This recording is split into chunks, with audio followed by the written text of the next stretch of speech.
Hello everyone, CA Nilesh Tunwal is here.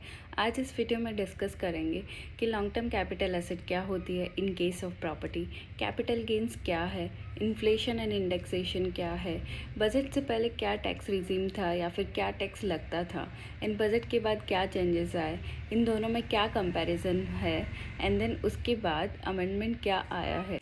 सबसे पहले बात करेंगे long term capital asset. Yes, कोई भी प्रॉपर्टी को अगर 2 ईयर्स से ज़्यादा होल्ड करते हैं तो वो लॉन्ग टर्म कैपिटल एसेट की कैटेगरी में आता है। एंड इस प्रॉपर्टी को सेल करने से जो गेन होएगा वो लॉन्ग टर्म कैपिटल गेन की कैटेगरी में आएगा। In short, sale price minus purchase price. अब बात करेंगे इन्फ्लेशन एंड इंडेक्सेशन क्या होता है। लेट्स सपोज कोई चीज़ आज हमें 100 रुपये में मिल रहा है, वही चीज़ नेक्स्ट ईयर हमको 105 या 106 रुपये में मिले, या फिर उससे नेक्स्ट ईयर 112 या 113 में मिल रहा है। ये जो प्राइस बढ़ा है वो किसके कारण बढ़ा है? वो इन्फ्लेशन की वजह से बढ़ा। अब इस इन्फ्लेशन को हमारी प्रॉपर्टी की बाइंग प्राइस में एडजस्ट करना पड़ता है, जिससे कि हमें इस प्रॉपर्टी की आज की वैल्यू पता चल सके।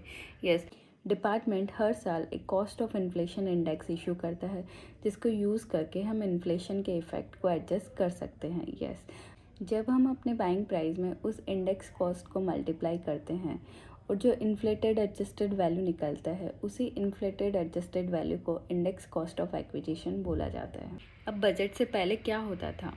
Long term capital asset in case of property पे 20% टैक्स लगता था विथ इंडेक्सेशन। लाइक आप इंडेक्सेशन का बेनिफिट ले सकते हो और 20% आपको पे करना पड़ेगा। लेकिन अब बजट में इस रेट को चेंज करके जो 20% था पहले, उसको चेंज करके अब 12.5% कर दिया गया, और साथ ही साथ इसके इंडेक्सेशन बेनिफिट को भी हटा दिया गया है। अब बात करेंगे कि लेट्स सपोज कोई प्रॉपर्टी परचेज करा है 2010 एंड 11 में 25 लाख रुपए का, और उसका इन्फ्लेशन इंडेक्स है 167, और उसी प्रॉपर्टी को सेल करा है 2024 एंड 25 में 85 लैक्स में, और इस ईयर का कॉस्ट ऑफ इन्फ्लेशन इंडेक्स है 363। और अब इंडेक्स कॉस्ट ऑफ एक्विजिशन अपन को निकालना है, तो जो परचेज प्राइस है 25 लाख, उसको 363 से मल्टीप्लाई करेंगे और 167 से डिवाइड करके जो वैल्यू आएगा वो ये 54,34,131 आएगा।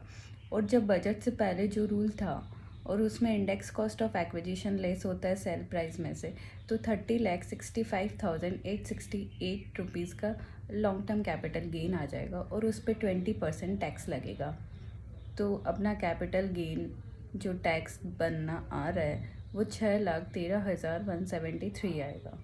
और LTCG आफ्टर बजट क्या हो जाएगा? उसमें sell minus purchase price direct होता है, तो फिर 85 लैक्स में से डायरेक्ट 25 लैक्स लेस करेंगे तो 60 लाख का लॉन्ग टर्म कैपिटल गेन आ जाएगा, और उस पर टैक्स आएगा 7.5 लाख रुपए। नेक्स्ट बात करेंगे एग्जाम्पल 2 में कि कोई प्रॉपर्टी परचेज़ करी है 2015-16 में।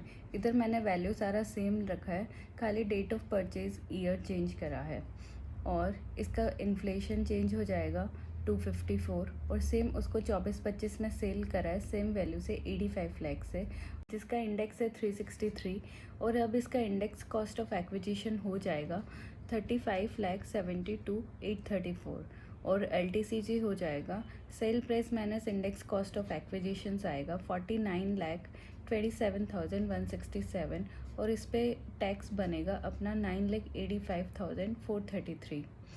और जो बजट के बाद जो चेंजेस हुआ है 12.5% से अपना LTCG आएगा 60 लैक्स, और उस पर टैक्स आएगा 7,50,000। अब इन दोनों एग्जाम्पल को कंपेयर करेंगे। जो फर्स्ट एग्जाम्पल है उसके अंदर जो बजट से पहले जो रूल था उसके अंदर एसएससी को बेनिफिट हो रहा है, और जो सेकंड एग्जाम्पल है उसके अंदर जो बजट में चेंजेस हुआ है उससे एसएससी को बेनिफिट हो रहा है।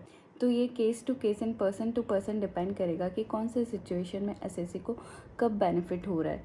इधर बजट के बिफोर वाला केस के अंदर हो रहा है या फिर बजट के बाद वाला केस के अंदर हो रहा है। अब फाइनेंस बिल में फिर से अमेंडमेंट हुआ है। इसके अंदर 23 जुलाई 2024 से पहले अगर कोई प्रॉपर्टी परचेज़ करी है तो वहाँ 2 ऑप्शन है। वो अपना टैक्स दोनों ऑप्शन से कैलकुलेट करेगा एंड देखेगा कि किसके अंदर उसका टैक्स कम बन रहा है। या तो वो 20% विथ इंडेक्सेशन चूज़ कर सकता है, या फिर वो 12.5% विदाउट इंडेक्सेशन चूज़ कर सकता है।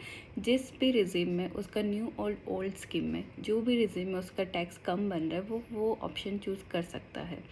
और सेकंड है कि अगर कोई प्रॉपर्टी 23 जुलाई 2024 के बाद परचेज़ करी है तो उनके पास एक ही ऑप्शन है, वो 12% विदाउट इंडेक्सेशन ही उनको पे करना पड़ेगा। अगर आपको ये वीडियो अच्छा लगा तो do like, share and subscribe to our channel. Thank you, bye.